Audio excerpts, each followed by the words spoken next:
گناہوں سے مجھ کو بچایا الہی،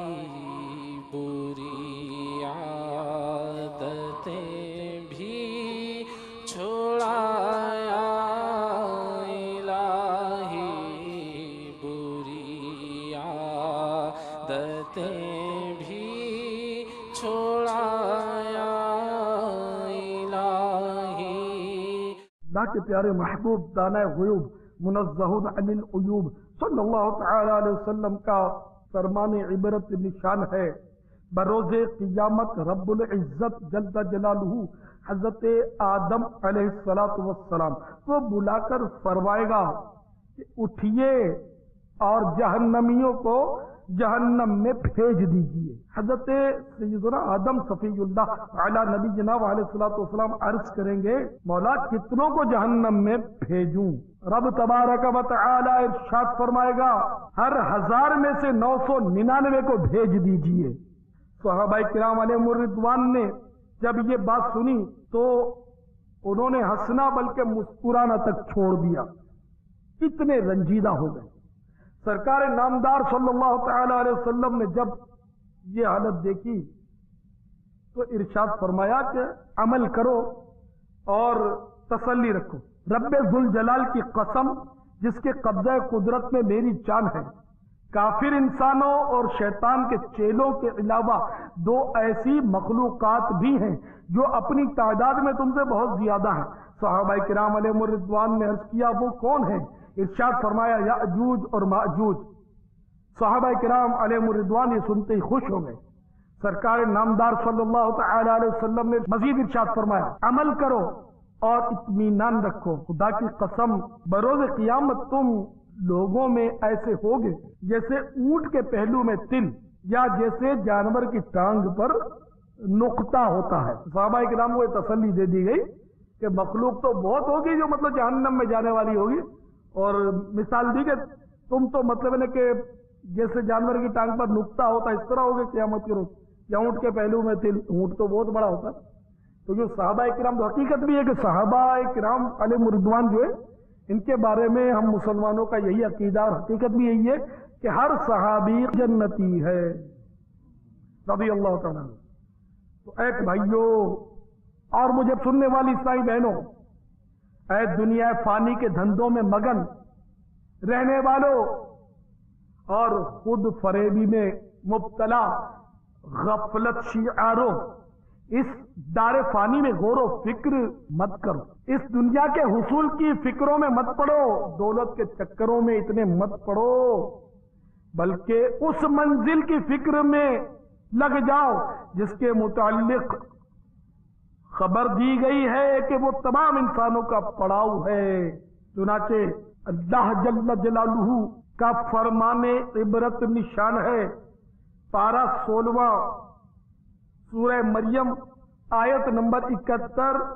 اور 72، ترجمہ کنز الایمان کوئی ایسا نہیں جس کا گزر دوزخ پر نہ ہو۔ تمہارے رب کے ذمے پر یہ ضرور ٹھہری ہوئی بات ہے، پھر ہم ڈر والوں کو بچا لیں گے اور ظالموں کو اس میں چھوڑ دیں گے گھٹنوں کے بل گرے۔ حضور سیدی حجت الاسلام امام محمد غزالی رحمت اللہ تعالی علیہ فرماتے ہیں وہاں پر تیرا اترنا یقینی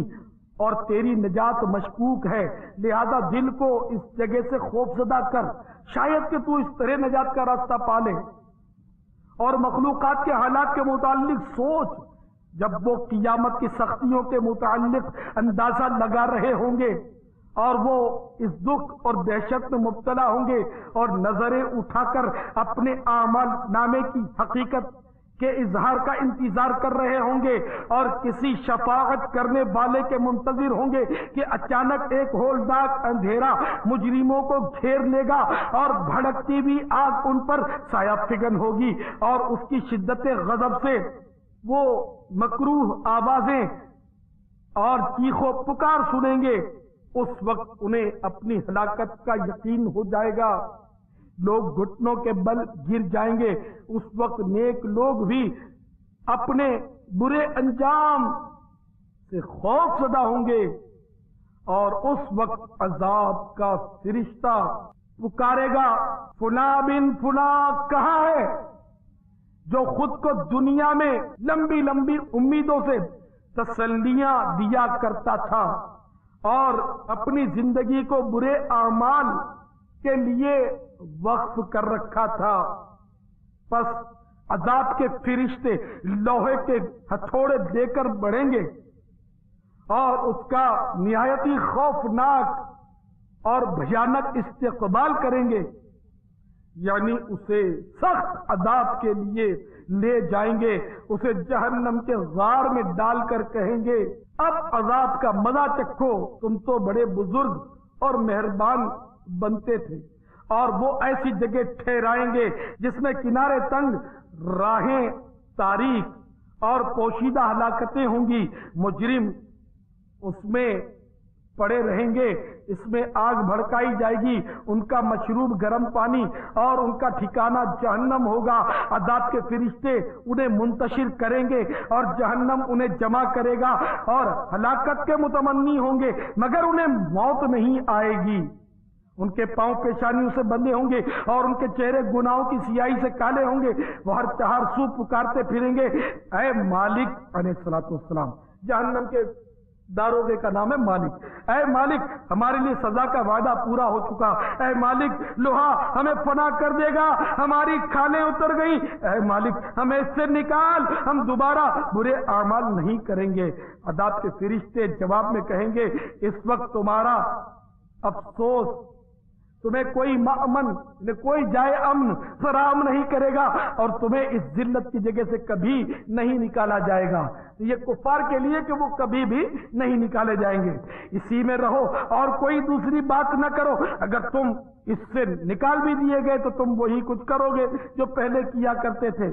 تب وہ مایوس ہو جائیں گے اور اپنے گناہوں پر انتہائی پریشانی کا اظہار کریں گے، مگر انہیں ندامت نہیں بچائے گی اور نہیں ان کا عذاب افسوس دور کر سکے گا، بلکہ وہ باندھ کر منہ کے بل نیچے ڈال دیے جائیں گے اور ان کے اوپر نیچے دائیں بائیں آگ ہی آگ ہوگی اور وہ سراپا غرق آتش ہوں گے۔ ان کا کھانا پینا، بستر، لباس سب کچھ آگ کا ہوگا اور وہ آگ کے شعلوں میں لپٹے ہوں گے۔ جہنم کا قطع ران کا لباس یعنی ڈامر کا لباس اور لوہے کے ڈنڈے ان کی سزا کے لیے ہوں گے اور زنجیروں کی گراں باری تنگی کی وجہ سے آواز پیدا کر رہی ہوگی۔ وہ جہنم کی گہرائیوں میں سرے گرداں ہوں گے اور اس کی آگ میں سخت پریشان، آگ انہیں ایسا ابال کر رکھ دے گی جیسے ہانڈیوں میں ابال آتا ہے، اور وہ گریہ ازاری کریں گے، موت کو پکاریں گے، جو ہی وہ ہلاکت کی تمنا کریں گے ان کے سروں پر جہنم کا کھولتا ہوا پانی انڈیلا جائے گا جس سے ان کی آنتیں اور چمڑا گل جائے گا، اور ان کے لیے لوہے کے ہتھوڑے ہوں گے جن سے ان کی پیشانیوں کو توڑا جائے گا، ان کے منہ سے پیپ بہنے لگے گی اور پیاس سے ان کے جگر ٹکڑے ٹکڑے ہو جائیں گے، ان کی آنکھوں کی پتلیاں ان کے رخساروں پر بہیں گی جس سے ان کے رخساروں کا گوشت ادھڑ جائے گا، اور جب ان کا چمڑا گل جائے گا تو دوسرا چمڑا پیدا ہو جائے گا، ان کی ہڈیاں گوشت سے خالی ہوں گی، ان کی روح کا رشتہ رگوں سے قائم ہوگا جو جسم سے لپٹی ہوئی ہوں گی، وہ آگ کی گرمی سے پھولی ہوں گی اور وہ اس وقت موت کی تمنا کریں گے مگر موت نہیں آئے گی۔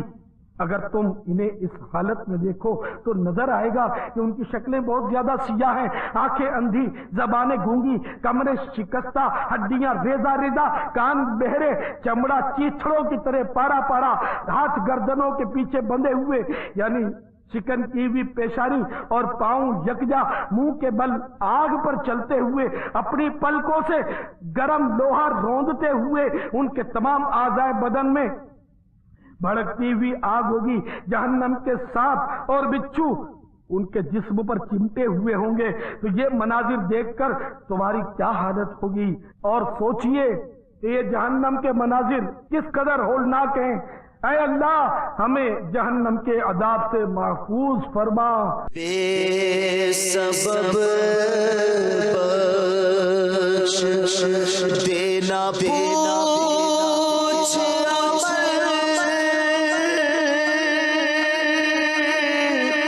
بے سبب بخش دے نہ پوچھ عمل نام غفار ہے تیرا یا رب گناہوں سے مجھ کو بچایا الہی بری عادتیں بھی چھڑایا الہی بری عادتیں بھی چھڑایا